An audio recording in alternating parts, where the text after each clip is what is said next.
In less than 9 months, scientists used AI and supercomputing to find a brand new battery material, which is bonkers that they could do that so quickly, that could slash lithium use by 70%. And if you consider that CATL, the world's largest battery manufacturer, has 116,000 staff members and researchers and scientists, and a couple of hundred people with doctorates, it's a pretty big deal. Microsoft and the Pacific Northwest National Laboratory have used AI to discover a completely new battery material in record time, really, really quickly, and a process that typically would have taken decades. They say 20 years actually, and pre-AI with traditional research methods. This new substance called N2116 has already been used to power things, and it works quite well actually. It's typically an electrolyte. And let's break down what it kind of is, what it means, how AI made it possible, and what the future holds for energy storage after this news. So Microsoft used 32 million potential materials, narrowing them down to 18 materials in under 1 week, which is madness. And a traditional lab would have taken at least 20 years to achieve that exact same result, with multiple people working on it. Within just 9 months, a working battery prototype using the new materials was developed. So that is bonkers quick. It takes you years to do this sort of stuff.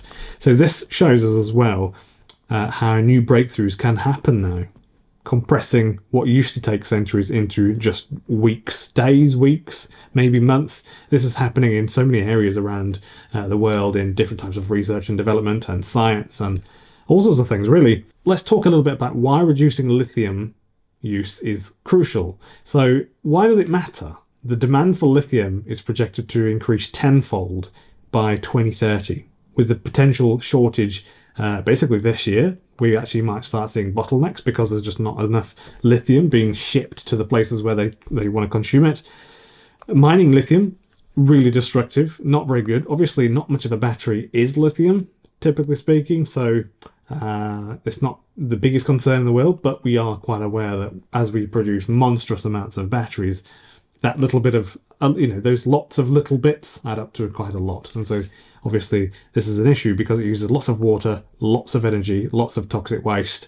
Whichever way you coat it, that's what will happen. So it's just not ideal, and any way we can avoid that, I think, is a really good thing. So depending on the chemistry, roughly about 4, 5, 6 or 7% of the battery cell is lithium. So that when you hold a battery cell, an 18650 for example, or a 21700, about 4, 5, 6 or 7% of that weight in your hand is lithium, basically. So avoiding 70% of that is a really good start in reducing how much we need to dig up and then ship around on, in trucks and on boats and things like that.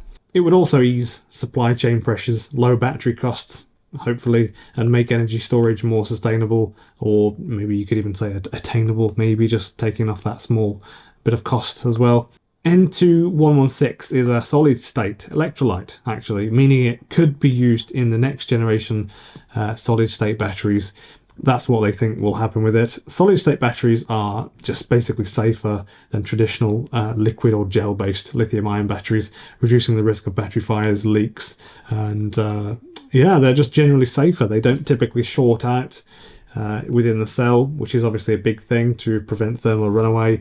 So they promise higher energy density, faster charging, and thousands of charge cycles with very little degradation, potentially revolutionizing EVs and renewable energy storage whenever that comes about, because it's not really something you can go out and purchase at the minute.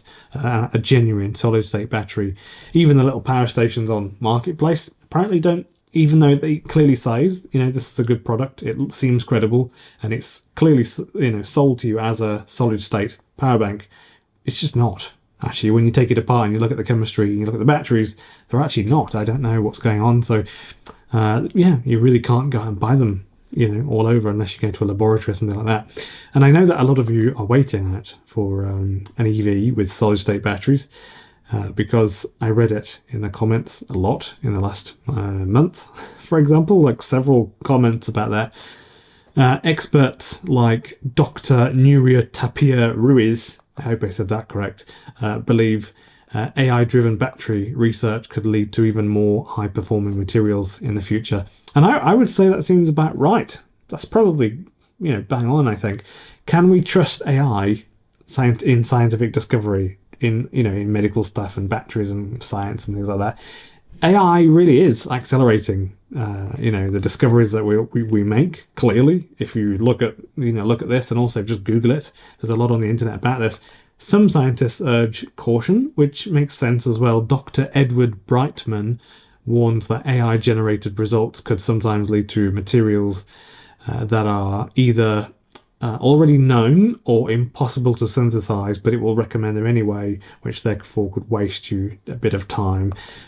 But Microsoft AI was specifically trained on scientific materials that are pertinent to the mission, basically, and databases. They had big databases that they fed it so that it could use those materials, ensuring a reasonable amount of reliability, according to Microsoft. And the collaboration between AI and human scientists at PNNL and Microsoft allowed for real-world validation. So that ensured the discovery was practical, viable, and nothing mad and just wild.